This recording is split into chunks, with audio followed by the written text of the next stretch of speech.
안녕하십니까. 한 주간 잘 지내셨습니까? 예, 지난주 목요일도 비 오더니만 오늘도 비 오네요. 그쵸. 이제 장마철이라 어쩔 수가 없습니다. 이제 당분간 비가 좀 오겠지만 공부하기도 좀 쉽지 않으실 것 같아요. 그래서 제가 원래는 6월 말까지가 이 공부하는 기간인데 이 15장 전체를 좀 다루고 싶어가지고 좀 자유롭게 하세요. 그래서 15장까지 제가 이 영상 촬영은 하려고 합니다. 그래서 같이 좀 무덥고 힘들고 공부하기 어렵지만 그래도 미리 좀 공부를 하고 설교를 듣는 것이 훨씬 유익하지 않을까 이런 생각을 해봅니다. 그리고 우리 머릿속에 요 구조가 딱 돼 있어야 돼요. 그러니까 어떤 본문을 살필 때 그 앞문맥은 어떤 내용이었고 그 다음에 문단을 어떻게 나누고 그리고 중심 사상과 알게 된 사실을 좀 살펴보는 것이지요. 자, 그러면 기도하고 시작하겠습니다. 네. 하나님 감사합니다. 우리를 택하여 구원하여 주시고 하나님 자녀 삼으시고 하나님의 말씀인 성경을 배우고 공부하며 알아갈 수 있도록 은혜 내려주시니 감사합니다. 성경을 잘 배워서 우리의 믿음이 더욱더 성숙할 수 있도록 축복하여 주시옵소서. 이 시간도 성령께서 우리를 주관하셔서 귀한 말씀 잘 깨달을 수 있도록 인도하여 주실 줄 믿사오며 예수님의 이름으로 기도하옵나이다. 아멘. 자, 오늘 성경 공부할 내용은 고린도전서 15장 20절에서 28절의 내용이죠. 앞의 내용은 만약에 부활이 없다면 하고 5가지를 좀 설명을 했어요. 그리고 그러나 부활이 있다. 부활이 실제로 일어났다는 것이죠. 그래서 20절부터 28절까지인데 우선 여러분 주보를 보시면 이전 내용이라는 게 있어요. 우리 지난주 설교를 한번 복습을 해볼까요? 보면 우리는 그리스도께서 죽은 자 가운데 살아나셨다는 것이 전파되었고 만일 그리스도께서 부활하지 않았다면 우리도 거짓 증인이요 믿음도 헛것이요 우리가 죄 가운데 있으며 그리스도 안에서 죽은 자도 망했겠지만 그리스도는 부활하여 잠자는 자의 첫 열매가 되었다. 그래서 20절까지 했었죠. 그죠? 그러니까 여기 보면 여러분 이 예수님 부활 없으면 모든 게 헛것이 됩니다. 헛것 들어봤죠? 헛것. 소식은 좋은데 뚜껑 열어보니까 아무것도 없는 거. 예. 그러니까 우리 믿음 생활 열심히 하고 막 있어 보이는데 실제로는 아무것도 없는 그런 상황이 돼버리는 거죠. 그래서 이 부활이 있다는 것은 결국 우리 신앙의 알맹이 역할을 한다는 겁니다. 우리 구원의 종착점이 어떠한 형태로 구원의 마지막 구원이라는 게 뭐냐라고 했을 때 그 구원이라는 것이 이런 것이다 라는 알맹이가 있다는 거예요. 그 알맹이가 부활이라는 것이죠. 자, 그런 내용을 살폈고 이제 20절부터 28절까지 문단이 3개로 나누어지는데요. 20절부터 22절까지입니다. 그러면 한번 읽어보겠습니다. 그러나 이제 그리스도께서 죽은 자 가운데서 다시 살아나사 잠자는 자들의 첫 열매가 되셨도다. 사망이 한 사람으로 말미암았으니 죽은 자의 부활도 한 사람으로 말미암는도다. 아담 안에서 모든 사람이 죽은 것 같이 그리스도 안에서 모든 사람이 삶을 얻으리라. 네, 정말 은혜로운 말씀이 있지요. 여러분 잠자는 자들의 첫 열매가 되었다. 잠자는 자는 죽은 자를 의미하는데 첫 열매는 부활을 의미합니다. 그래서 문단 나누기 보시면 이렇게 돼 있죠. 그리스도께서 부활의 첫 열매가 되시고 한 사람 누구로부터 사망이 왔어요? 예, 아담으로부터. 여기 이제 아담이 되겠죠. 아담. 한 사람 아담으로 사망이 왔으나 한 사람 그리스도 안에서 한 사람이신 그리스도 안에서 한 사람 그리스도 안에서 모든 사람이 부활의 삶을 얻는다. 그래서 여기 사망이 왔는데 여기는 이제 부활. 자, 여기도 한 사람, 여기도 한 사람 있죠. 여기는 아담, 여기는 그리스도. 그래서 아담을 통해 아담의 범죄로 사망이 왔고요. 그리스도로 말미암아 부활 생명, 부활의 삶, 여기 생명이었죠. 이렇게 왔습니다. 그래서 이게 대표성의 원리 이렇게 표현을 쓰는데 첫 인류의 대표 아담으로 말미암아 모든 인류 가운데 죄가 원죄를 가지고 태어나게 되고 그 죄로 말미암아 사망, 육체의 죽음뿐만 아니라 지옥의 형벌을 받게 되었죠. 그러나 두 번째 인류의 대표, 그죠? 두 번째 인류의 대표, 한 사람 그리스도. 여기 이제 사람이라는 게 중요해요. 인류의 대표라는 뜻이에요. 사람으로 오신 예수 그리스도를 통하여서 모든 사람이 부활의 삶을 얻게 되죠. 그래서 아담은 의인이 아니라 죄인으로서 사망을 가져왔지만 예수님은 의인으로서 부활의 생명을 가지고 왔다. 근데 단순히 의인으로서 영원히 사신 것이 아니라 의인으로서 죽었다가 다시 사셨죠. 그래서 죽음은 대속, 대신 죽어주신 거예요. 우리 죄의 형벌을 대신 받으시고, 그러나 그분은 의인이셨기 때문에 또한 부활을 하시게 됩니다. 그래서 그리스도를 믿는 자는 죄 용서함을 받고 의인이 되어 우리도 부활의 삶을 얻게 되는 것이지요. 은혜입니다. 뭐 생각만 해도 은혜죠. 자, 22절에도 뭐 아담 안에서 모든 사람이 죽은 것 같이 그리스도 안에서 모든 사람이 삶을 얻었다. 21절의 반복처럼 보여지지요. 자, 그래서 첫 번째 문단은 20절부터 22절. 대표성의 원리를 통하여서 한 사람 아담으로 사망이 들어왔고 한 사람 예수 그리스도로 말미암아 생명, 부활의 생명이 들어왔다. 이것을 말해주고 있습니다. 자, 두 번째 문단은 23절부터 26절까지의 말씀입니다. 자, 봅시다. 일단 23절부터 26절 읽어볼게요. 그러나 각각 자기 차례대로 되리니 먼저는 첫 열매인 그리스도요. 다음에는 그가 강림하실 때에 그리스도에게 속한 자요. 그 후에는 마지막이니 그가 모든 통치와 모든 권세와 능력을 멸하고 나라를 아버지 하나님께 바칠 때라. 그리고 그가 모든 원수를 그 발 아래 둘 때까지 반드시 왕노릇 하시리니 맨 나중에 멸망받을 원수는 사망이니라. 이렇게 기록하고 있죠. 자, 이거 이제 요약을 해보면 이렇습니다. 각각 차례대로 예수님, 그리고 그가 강림하실 때 예수님께 속한 자, 그 후에 마지막. 이거 지금 이제 부활의 차례를 설명하고 있어요. 차례. 첫 번째는 예수님. 두 번째는 예수님께 속한 자. 세 번째가 마지막. 이렇게 되는데, 예수님이 부활의 첫 열매예요. 그 다음 누가 부활한다고요? 예수님께 속한 자. 여기 앞에 나오는 요 예수님께 속한 자가 누구냐 하면요. 그리스도 안에서 죽은 자. 그리스도 안에 죽은 자. 그래서 18절에 보면 또한 그리스도 안에서 잠자는 자도 이렇게 됐죠. 그 잠자는 자가 예수님께 속한 자예요. 그 다음에 그 후에 마지막.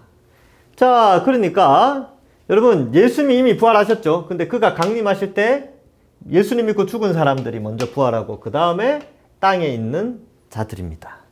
그래서 요거는 데살로니가전서 4장에 보면 요걸 좀 더 자세하게 풀어줘요.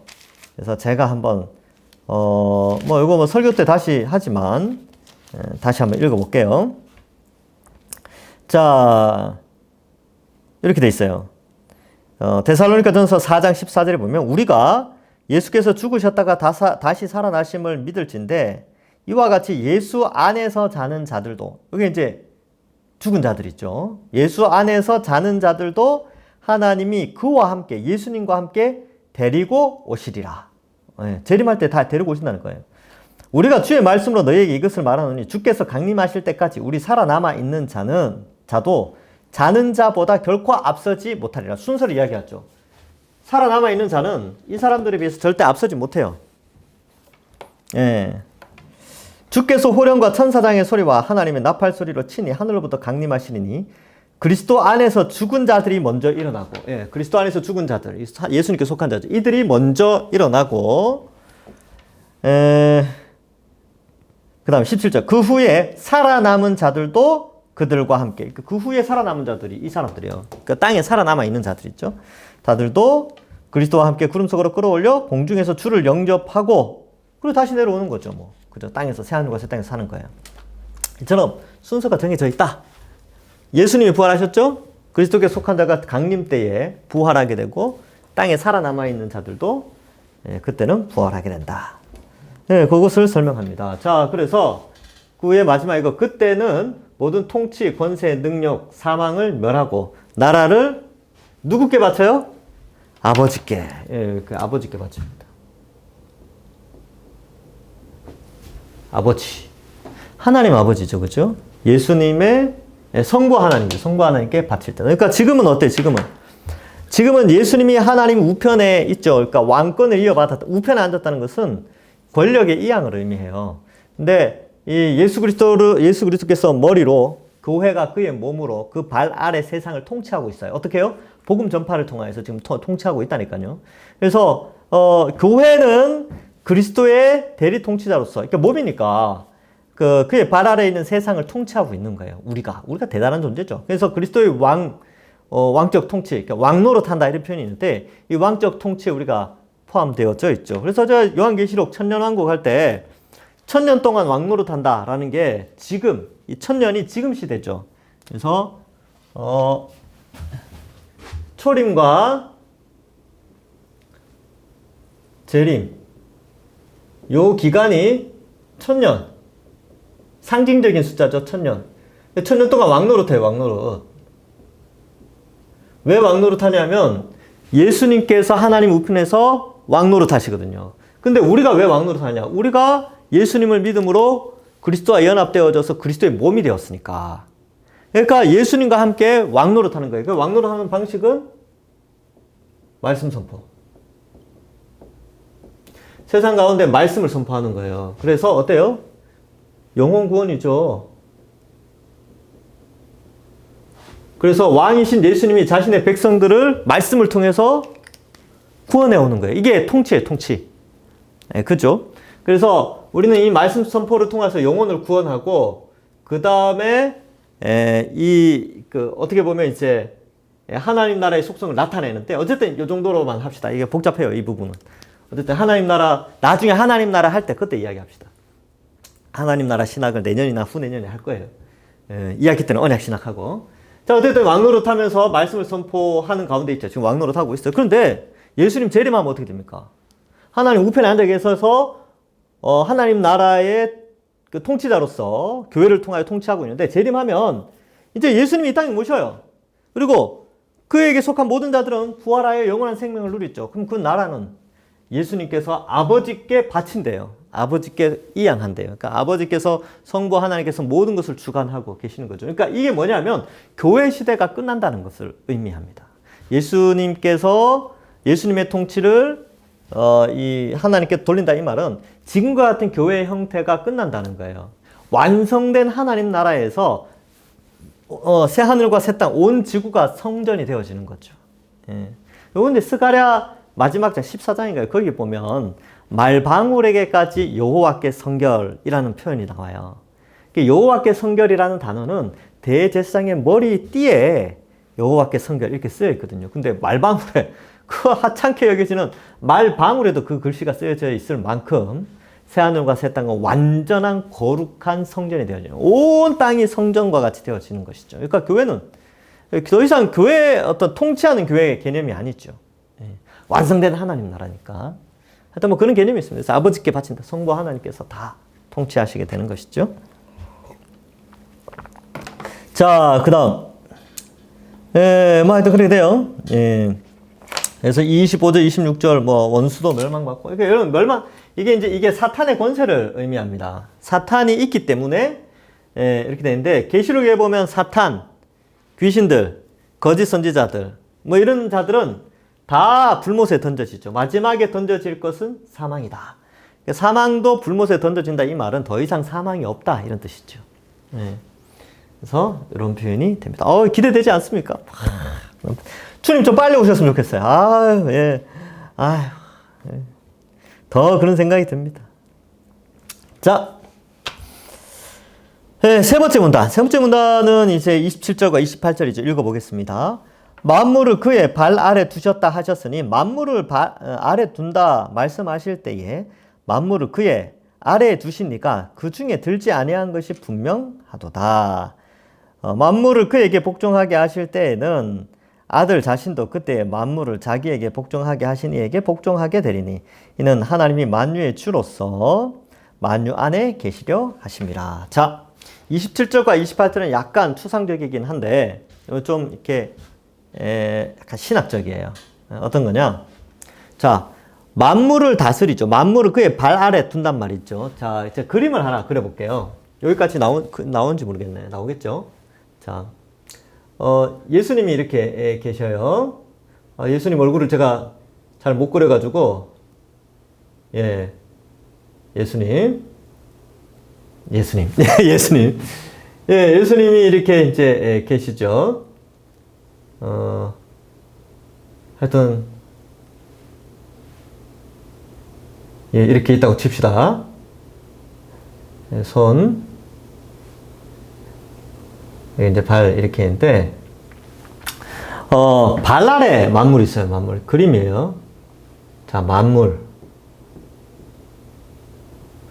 발 아래에 있다는 것은 이제 통치 개념이죠. 여러분, 궁궐에 가보셨습니까? 아니면 영화나 이런 데 보면, 우리 조선의 왕, 조선시대 때 왕들도 보면 높이 있고 앉아있고 발 아래 대신들이 이러고 있어요. 그 뭐냐 하면, 발 아래에 통치를 받는다는 그런 개념이거든요. 이게 우리나라에만 있는 게 아니라 다른 나라에도 다 그래요. 왕의 위치는 항상 높아요. 그리고 신하들의 위치는 항상 그 발 아래에서 머리를 숙이게 돼 있습니다. 그래서 만물이 발 아래에 있다는 것은 통치 아래에 들어갑니다. 이런 뜻이 있거든요. 그러면 예수 그리스도 발 아래 만물이 있기 때문에 예수 그리스도는 만물에 속한다는 거야? 안 속한다는 거야? 안 속하죠. 왜?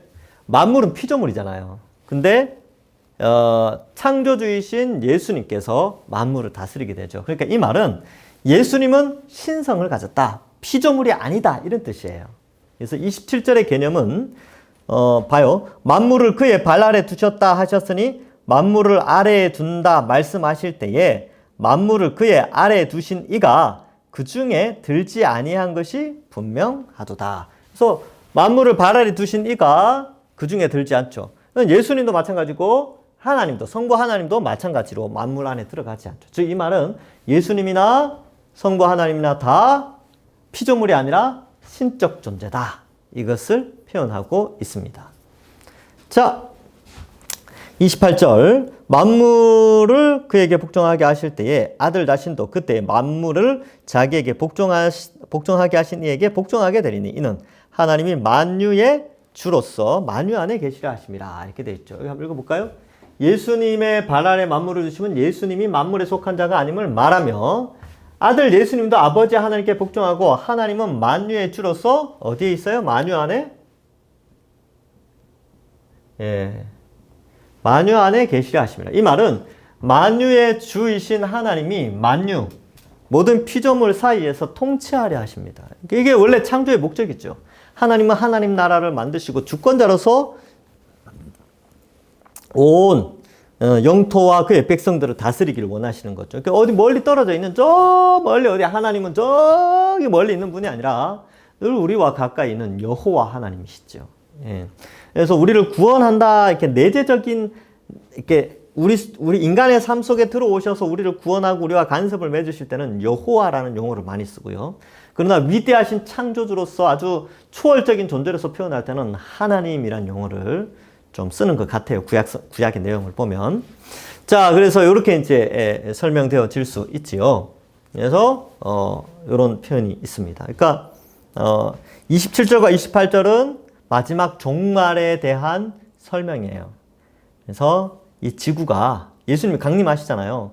강림했다가 또 다른 우주로 가시는 게 아니에요. 지구에 강림하셔서 이 만물을 통치하시는데 그 통치의 최고의 통치권은 아버지 하나님께 돌려드린다. 그리고 예수님도 아버지께 복종한다. 이렇게 되는데 그러면 예수님 피조물이냐? 아니라니까요. 계속 나오잖아요.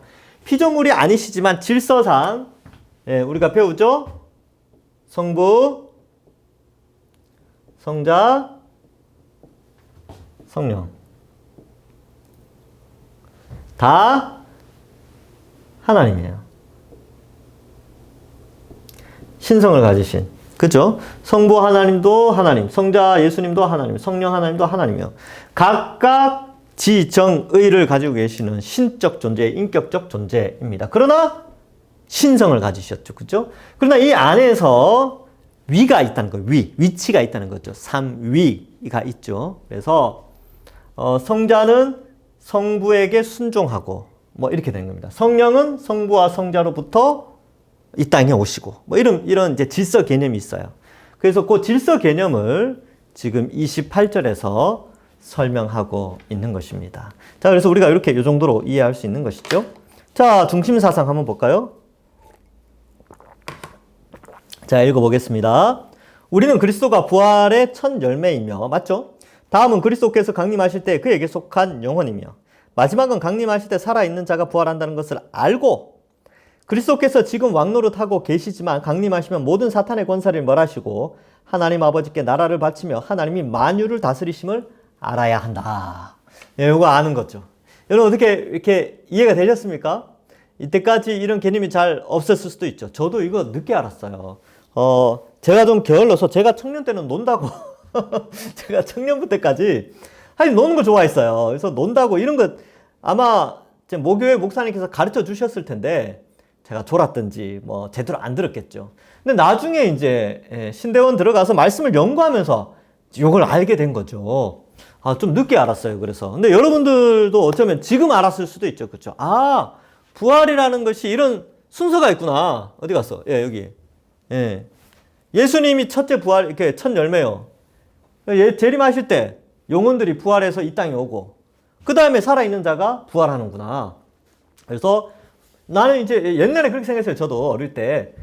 하여튼 이단들이 와서 뭐 막 질문하고 그러면, 에이, 우린 죽어서 천국 가면 끝이에요. 이렇게 이야기를 했거든요. 근데 천국 가면 끝이 아니에요. 천국 가서 영원히 천국에 있다가, 이게 이제 천당에 있다가 영혼으로 있다가, 이 땅에 다시 온다니까요. 이 땅에 다시 와요. 여기 나 돼 있잖아요, 이렇게. 그거 하나님의 목적이 뭐예요? 하나님이 만유 안에 피조물 가운데서 직접 통치하시는 것이죠. 그게 예수님의 재림으로 완성되어집니다. 그러니까 이런 종말에 대한 이해가 좀 필요하다. 제대로 공부해야 된다라는 것이죠. 그래서 저는 분명히 가르쳤는데 나중에 몇십 년 지나서 뭐 이거 또 이야기하면 저 처음 들었습니다 이런 사람들 나와요. 왜냐하면 요거 가르칠 때 없었거든. 저도 그랬으니까. 그래서 이제 드디어 원래 알고 계신 분들은 복습한다 생각하시고 또 몰랐던 분들은 드디어 알게 되었구나. 그래서 종말의 어떤 그런 시스템, 그죠? 재림의 시스템을 좀 알게 된 것이죠.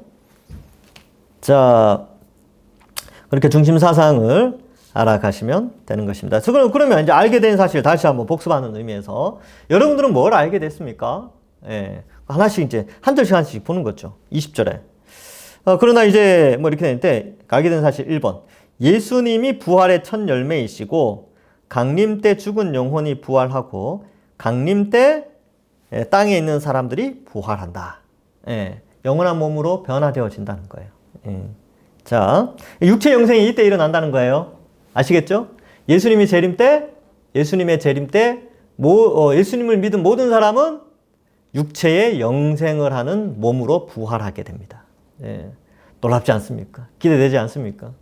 빨리 오셨으면 좋겠어요. 뭐 그래야 어깨도 안 아프고 허리도 안 아프고 무릎도 안 아프고 또 여기저기 안 아프고 그럴 텐데 그죠? 늙지도 않고 코로나 걱정 안 해도 되는데. 자, 2번. 아담 때문에 모든 사람이 죽은 것 같이 예수 그리스도 때문에 모든 사람이 삶을 얻게 되었다. 부활의 삶을 얻게 된 것이죠. 영생을 얻게 됐어요. 너무 감사하죠. 자, 그 다음. 예수님이 강림하실 때 모든 통치, 권세, 능력을 멸하고 사망까지 멸망시킨다. 그래서 여러분 이 세상의 주관자들, 그러니까 인본주의나 이 세상에 흘러가는 철학들, 또 사상들 이런 것들이 다 없어져요. 그리고 지금의 어떤 이런 나라의 통치 개념들, 뭐 200 몇 개국이 있고 뭐 전쟁이 일어나 이런 거 다 없어져요. 이런 질서 체계가 없어집니다. 그리고 사망까지 다 없어져요. 얼마나 좋은 세상일까요? 자, 4번. 예수님께서는 강림 때까지 만물을 다스리는 왕노릇을 하시고 강림 때의 나라를 아버지께 바치게 된다. 요것도 이제 여러분 새롭게 알게 된 사실 아닌가요? 요 표현이 여기에만 나와요. 그러니까 예수님의 통치에 대한 이야기는 많이 나오는데 이 통치가 성부 아버지께 돌려진다, 바쳐진다 이런 표현은 여기만 나와요.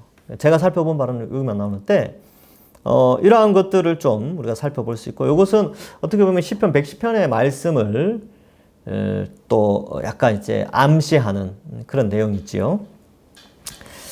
시편 110편에 그런 거예요. 주께서 내 주께 말씀하실 때 너는 내 오른편에 앉아 있으라 뭐 그런 거 있잖아요. 그거예요.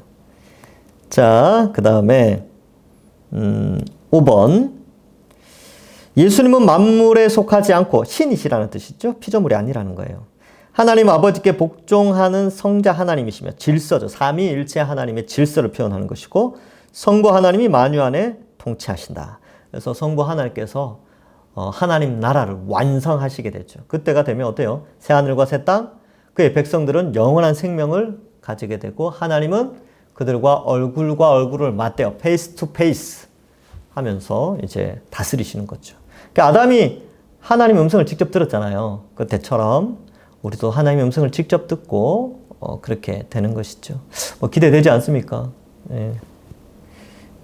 자, 이러한 종말의 완성을 가르쳐 주고 있습니다. 이 날을 소망하면서 아유, 이 장마철 꿉꿉하지만 신앙생활 잘하시고 믿음 생활 잘하시고 더욱 힘내서 주님 오실 날을 고대하면서 신앙생활 잘하시는 여러분들 되시길 소망합니다. 그리고 원래는 오늘이 종강 날이어야 되는데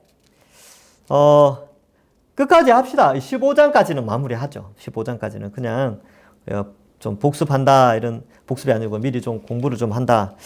제 생각인데 보니까 한 주, 두 주, 세 주, 3주 정도 더 남았네요. 그러니까 7월 셋째 주까지는 공부합시다.